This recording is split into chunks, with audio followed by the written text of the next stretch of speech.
अस्सलाम वालेकुम my dear students, my name is Hasan Raza. उम्मीद करता हूँ आप बखैर वाफियत हैं। माय डियर स्टूडेंट्स, हम अपनी प्रीवियस क्लासेस में ये सीख चुके हैं कि आखिर कैसे एक लेंस से इमेज ऑब्टेन की जा सकती है। Different cases of object distance में different cases of image formations क्या होंगी, फोकल लेंथ किसकी पॉजिटिव है किसकी नेगेटिव है। तो ये जो आपने सारा नॉलेज सीखा है इसको अप्लाई भी तो करना है। तो अप्लाई करने के लिए हम एग्जाम्पल नंबर 12.5 और 12.6 को आज के लेक्चर में सॉल्व करने की कोशिश करेंगे और अपना सारा प्रीवियस नॉलेज इन एग्जाम्पल्स के ऊपर अप्लाई करके देखेंगे।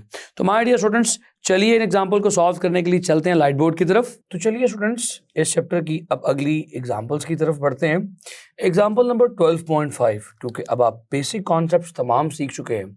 आप सीख चुके हैं कि कब ऑब्जेक्ट पॉजिटिव है, कब इमेज पॉजिटिव है, कब फोकल लेंथ पॉजिटिव है और कब ये तमाम फैक्टर्स नेगेटिव हो सकते हैं। उसी बेसिक और ऑलरेडी सीखे हुए नॉलेज को अप्लाई करते हैं और इन न्यूमेरिकल प्रॉब्लम्स को सॉल्व करते हैं। स्टूडेंट्स, एग्जाम्पल 12.5 में हमें ये कहा जा रहा है कि हमारे पास एक कैमरा है। उस कैमरा में आमतौर पर कॉन्वेक्स लेंस यूज किया जाता है। उस कैमरा में भी कॉन्वेक्स लेंस है। In that convex lens we have got the focal length of 0.05 centimetres. हमारे पास जो फोकल लेंथ यूज की जा रही है वो 0.05 मीटर्स है। तो डियर स्टूडेंट्स, आपके पास फोकल लेंथ गिवन है और आपको ये बताया जा रहा है कि इसके केस में ऑब्जेक्ट कहाँ रखा जा रहा है। The object is placed at 2.5 metres. तो डियर स्टूडेंट्स, बहुत सिंपल है। देखें, आपको कॉन्वेक्स लेंस बता दिया गया, यूज किया जा रहा है। ऑब्जेक्ट कहाँ पड़ा हुआ है? 2.5 मीटर्स पर पड़ा हुआ है। Object distance is taken as positive. Convex lens है, फोकल लेंथ गिवन है 0.05 मीटर्स की। तो डियर स्टूडेंट्स, ये भी आमतौर पर पॉजिटिव ही कंसीडर होती है। ये पॉजिटिव होती है कॉन्वेक्स लेंस के लिए।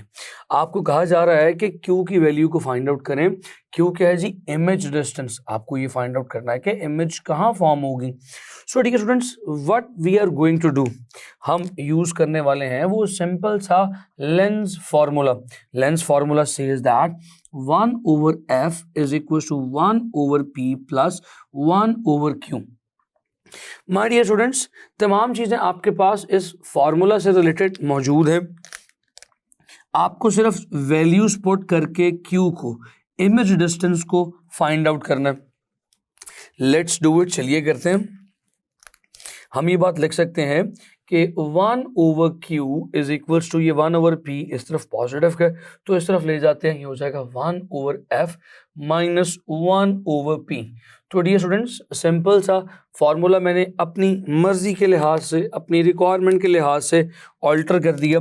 ये जो टर्म थी मेरे पास 1/p की, ये इस तरफ पॉजिटिव की थी, मैं इस तरफ ले गया तो 1/f पॉजिटिव का रहा, ये टर्म नेगेटिव की होगी।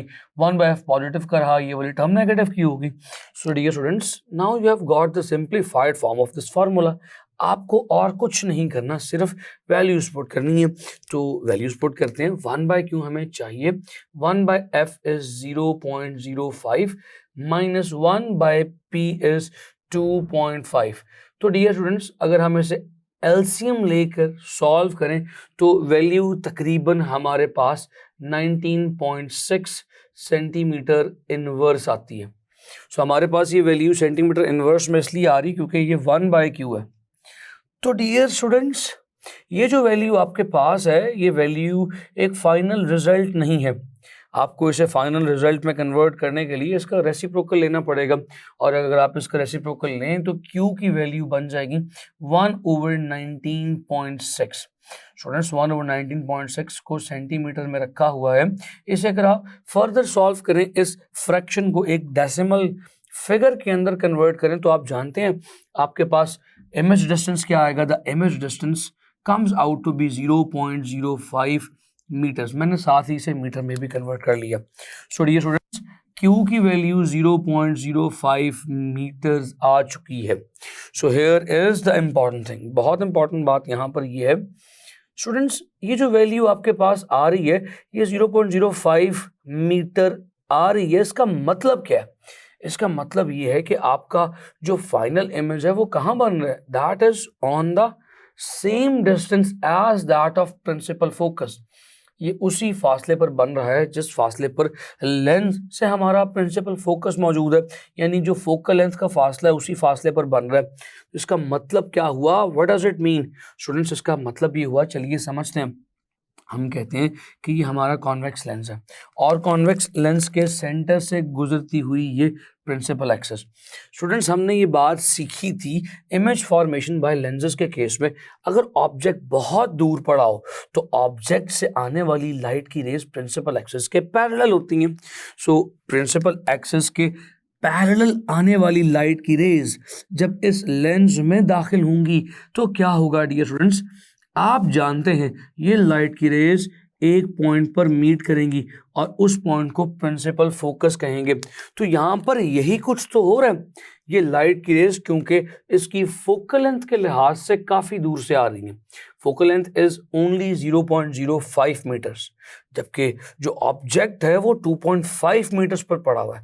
तो ऑब्जेक्ट इस फोकल लेंथ के लिहाज से काफ़ी दूर मौजूद है, तो इसीलिए वहाँ से आने वाली तमाम लाइट की रेज पैरेलल हो चुकी हैं और वो लाइट की रेज इस हमारे कॉन्वेक्स लेंस में से पास करने के बाद जिस पॉइंट पर फोकस हुई वही प्रिंसिपल फोकस था और इमेज भी वहाँ पर ही ऑब्टेन हुआ है। सो डियर स्टूडेंट्स, हमारे इस केस में यही हमारा प्रिंसिपल फोकस है और यही फासला जिसे हम फोकल लेंथ कहते हैं वही Q यानी इमेज डिस्टेंस के भी इक्वल होगा।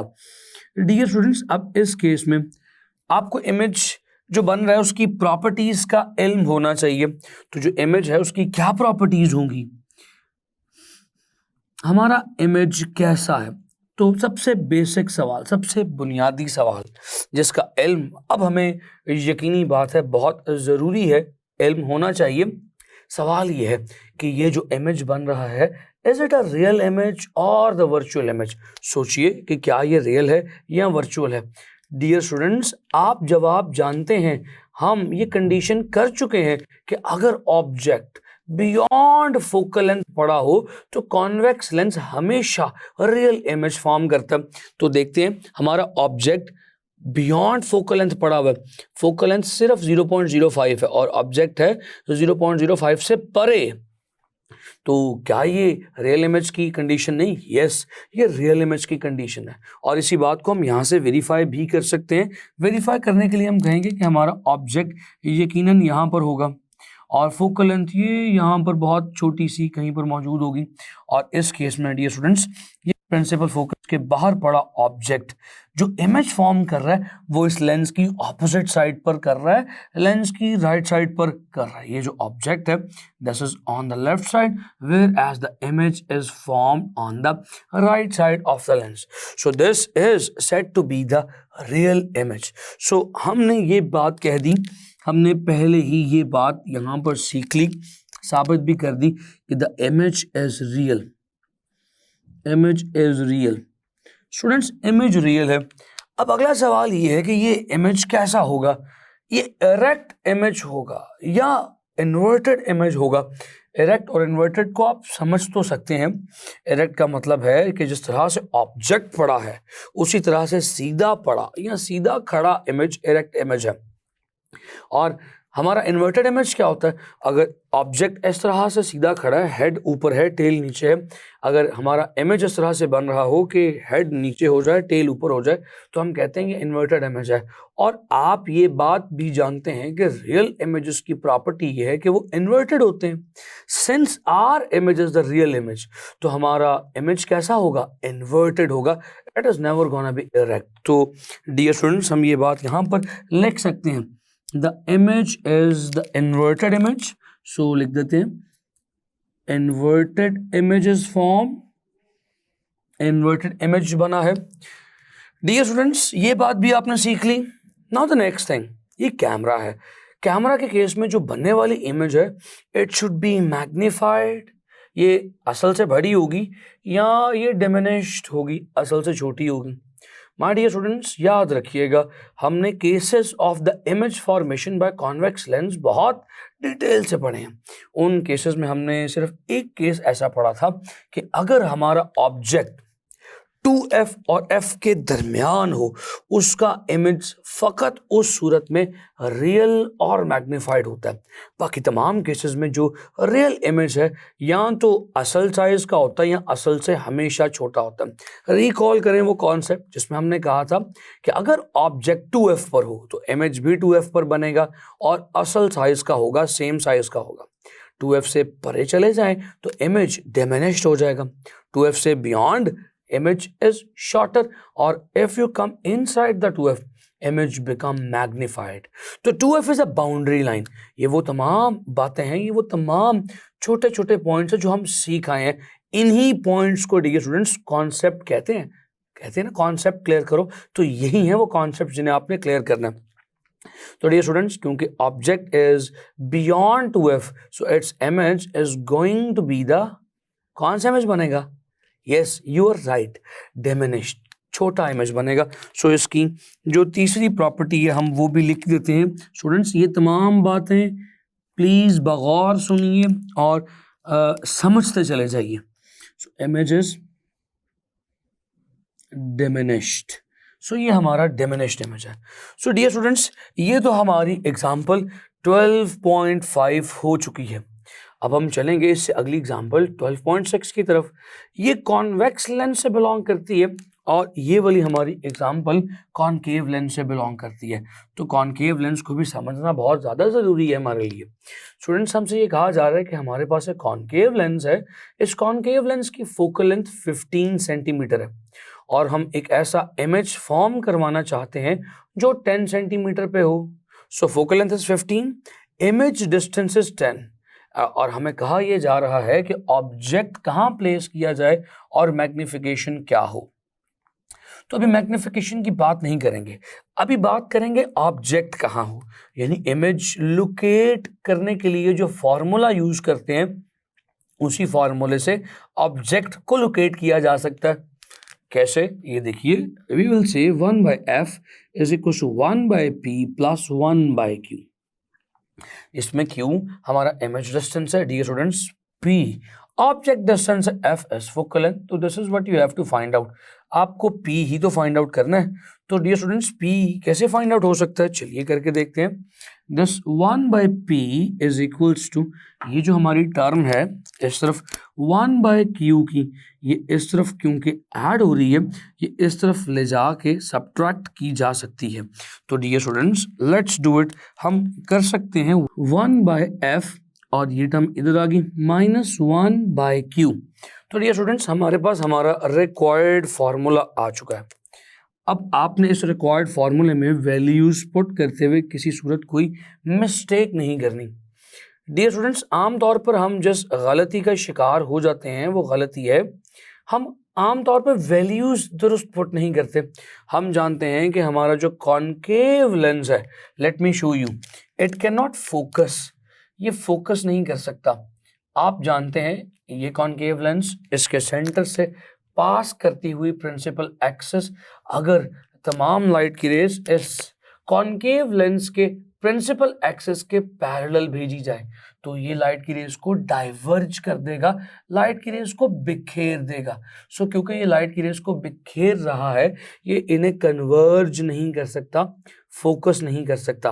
तो इसके केस में हम ये बात कह सकते हैं कि इसकी फोकल लेंथ हमेशा नेगेटिव होती है।